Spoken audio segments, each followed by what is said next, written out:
결혼 10년 차 주부입니다. 결혼 10년 만에 아이가 태어나고 행복한 일만 있을 줄 알았는데 일주일에 두세 번씩 연락도 없이 무턱대고 찾아오는 시어머니 때문에 스트레스가 너무 커서 밤에 잠도 안 오네요. 결혼 전부터 시어머니는 홀시어머니로 아가씨네 아이들을 양육하고 있고 아가씨네서 함께 살다가 최근 사이가 좋지 않아서 분리를 시켜드린 상태로 지금 평일에는 아가씨네에서 지내고 주말에는 본인 집에서 지내고 있습니다. 그리고 시어머니 집, 아가씨 집, 우리 집은 모두 도보 10분 내로 가까이에 살고 있어요. 제 스트레스는 우리 아이를 낳으러 간 후 계속되었는데요. 애 낳고 병원이랑 산후조리원에 있을 때 요즘 시국이 이래서 아이 보러 못 온다고 남편에게 하루에 전화와 영상통화가 아침, 점심, 저녁으로 3번도 아니고 5, 6번씩 왔었어요. 저한테 직접 오는 건 아니었지만 가뜩이나 애 낳고 아파 죽겠는데 산후조리원에서 몸조리 좀 하려고 하면 영통으로 아기 보여달라고 전몸살로 아기 젖먹이는 것도 힘들어 죽겠어서 좀 쉬고 싶은데 쉬지 못하고 아이를 거의 계속 데리고 있었습니다. 하루에 5, 6번을 그러니 내가 산후조리를 하고 있는 건지 싶을 정도였어요. 옆에서 계속 들리는 벨소리도 정말 짜증이 나더라고요.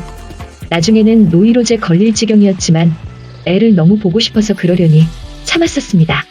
산후조리원에서 집으로 돌아오자마자 제 상태가 온몸의 뼈가 풀려서 그런지 무릎도 너무 아파서 바닥에서 애를 들고 일어나지도 못했습니다. 무엇보다 임신했을 때부터 손목이 너무 아팠는데 지금은 거의 아작이 나서 일상생활이 불가능할 정도고 모유 수유 때문에 치료를 미루고 있는 상황입니다. 그런데 이런 저에게 시어머니는 커피 달라고 하시네요. 손목 아픈 거 뻔히 알면서. 저희 친정엄마가 평소에는 별 말씀 없으신 편인데 다른 건 모르겠고 산후조리 중인 애한테 어떻게 커피 심부름을 시키냐고 하셨습니다. 내가 아픈 것보다 친정엄마가 마음 아파하는 게 정말 속상했습니다. 이날도 친정엄마가 남편 출근한다고 저랑 아기 케어해주러 오셨는데 시어머니가 또 말도 없이 오신 거예요. 아이 보러 왔다고 하시면 한두 시간 잠깐 보고 가는 게 아니라 5, 6시간은 기본으로 앉아있는데 이 와중에 본인 얘기를 끊임없이 해요. 10년째 했던 얘기 또 하고 얘기 들어주는 것도 보통 일이 아닙니다. 오죽하면 산후도우미 관리사님이 시어머님 오시면 너무 오래 계셔서 이 정도면 수당 1인 추가하셔야 한다고. 저번 주에는 밥 먹으면서 시어머니 이야기 듣다가 체했어요. 그리고 아기 들어서 안겨달라, 뭐 달라, 뭐 해달라, 시중도 들어야 합니다. 지금은 오시면 방으로 들어가서 잔다고 하고 쉬고는 있습니다. 그래도 쉬는 게 아니라 우리 집에 오는 것 자체가 너무 신경 쓰이고 싫습니다. 도저히 안 되겠기에 남편에게 당신 있을 때만 시어머님 오시라고. 그리고 일주일에 2, 3번이면 너무 자주 오시는 것 같다. 연락은 왜 안 하고 오시는 거냐 이야기했는데 엄마가 손주를 보고 싶으면 가까이 사는데 연락 없이 올 수도 있지 않느냐고 해서 매일 밤 싸웠습니다. 산후 우울증인지 눈물이 계속 나와서 베개 마를 날이 없었지만 남편은 시어머님 관련된 것만 빼면 너무 좋습니다.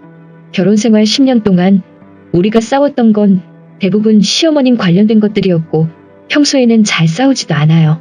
지금도 육아는 물론 집안 살림과 본인 일까지 남편이 잠도 못 자고 힘든 것도 잘 알고 있는데 저는 요즘 시어머니 때문에 집에서 편하게 쉬지도 못하고 계속 싸우게 되는 게 제일 힘이 듭니다. 아이가 태어나기 전에는 시어머니가 이런 적이 없었어요. 우리 집에 관심도 별로 없었거든요. 참다가 시어머니에게 직접 말했습니다. 우리 집에 오기 전에 연락 좀 부탁드린다. 그리고 산후도우미 관리사님이 추가요금 이야기가 나왔으니 당분간은 오셔도 1, 2시간만 머물다 가셨으면 좋겠다고 말씀드렸습니다. 그랬더니 시어머니가 아들네 집에 잠깐 들르면서 전화는 무슨 전화냐고. 그리고 산후도우미 이야기 아니고 네 이야기 아니냐고. 그래서 그건 아니지만 어머님이 자주 오시기는 한다고 했더니 저더러 자기가 언제 자주 왔냐고 하시더라고요. 3일 전에도 오셨었는데 우리 집에 3주 전에 왔었대요.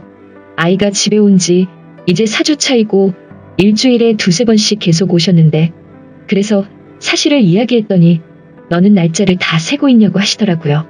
10년 만에 얻은 손주인데 자기가 맘대로 보러 오지도 못하냐면서 그래도 이때만 해도 부탁드리면서 얘기를 했었고 대화가 된 줄 알았는데 이후에 또 연락 없이 그냥 오시더라고요.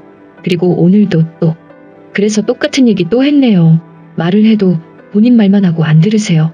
사실을 이야기하면 자긴 무식하다고 그러고 너는 할 말 다 하고 사냐고 하시네요. 그러더니 그럼 연락하고 맨날 오면 되냐고. 심지어 저희가 이사를 앞두고 있는데 같이 들어와 살겠다고 협박까지 하고 있습니다.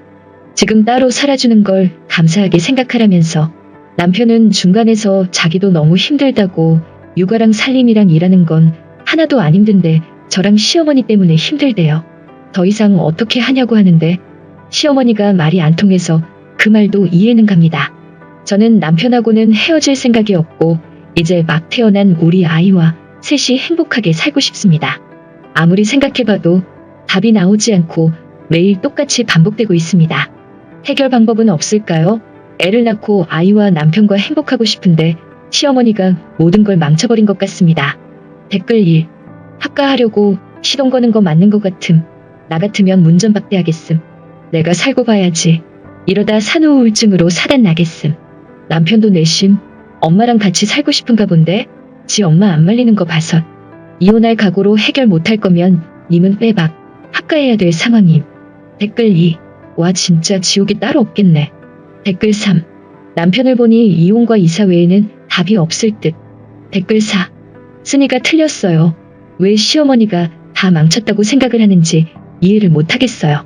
지금 남편이 자기 엄마 하나를 어쩌지 못하고 쓰니에게 모든 희생을 바라고 있는 건데 남편이 무엇을 잘하고 있다고 생각하시는 건지 저는 쓰니가 이해가 안 됩니다. 그동안 싸운 이유도 심오, 지금 힘든 이유도 심오. 이렇게 살다가 이혼하게 돼도 그건 다 남편이 자기 엄마를 위해 쓰니의 일방적인 희생을 바래서입니다. 저라면 남편이 말이 안 통하면 그냥 아이 데리고 친정으로 가겠어요. 남편 보고 친정에서 출퇴근하라고 하세요. 친정이 멀면 쓰니 혼자라도 가세요. 그리고 쓰니 엄마가 나서서라도 저건 막아야죠. 쓰니 엄마도 한 달 내내 쓰니네 와서 사위 한번 부려먹어달라고 하세요. 겪어보면 알아요. 남자는 역지사지를 해야 확실히 압니다. 너도 내 엄마한테 일방적인 희생 한번 해보라고 하세요. 쓰니는 가만히 누워있고 장모님이 앉아서 신랑한테 아이도 보게 하고 죽도록 부려먹게 하세요. 정신 차려요 쓰니. 쓰니는 남편이 잘하는 남자라고 착각하는데 저 남자는 합가도 안 막아요. 제3자 입장에서 보면 결혼 전에 이미 남편과 심호, 입 다 맞춘 게 확실하게 보입니다. 쓰니가 이혼을 원해도 저 남자는 합가 안 막습니다. 희생해줄 다른 여자를 찾고 말죠. 댓글 5. 나 같음 그냥 미친 척하고 시어머니 왔을 때 고래고래 소리 지르며 울부짖을 것 같음. 산후우울증 때문에 미쳐버린 코스프레해서 시어머니 즐겁하게. 그런데도 오면 시어머니 가택 침입죄로 고소하셈. 근데 비번도 안 바꾸고 뭐 하시는지. 댓글 6. 님도 바보임. 시어머니 오면 오는 대로 무시하고 시어머니한테 심부름 다 시키고 님은 그냥 푹 쉬세요. 스트레스 받아봤자 좋을 것도 없고 이혼할 것도 아니면 시어머니가 개소리하면 개소리에 응해서 똑같이 개소리해주면 됨. 커피 타달라 하면 시어머니 보고 타라 하던가 타는 김에 내 것도 타달라고 한술 더 뜨던가 청소 좀 해주라 뭐 좀 해주라 계속 요구하고 심부름 시키세요. 시어머니가 뭐라 하면 와서 놀다 갈 거면 왜 오냐고. 산후조리 중인데 와서 내가 수발 들겠냐고 제정신이냐고 따지세요. 왜 당하고만 있어요? 할 말을 못하고 그렇게 부들부들만 하면 나 같아도 합가각제겠네.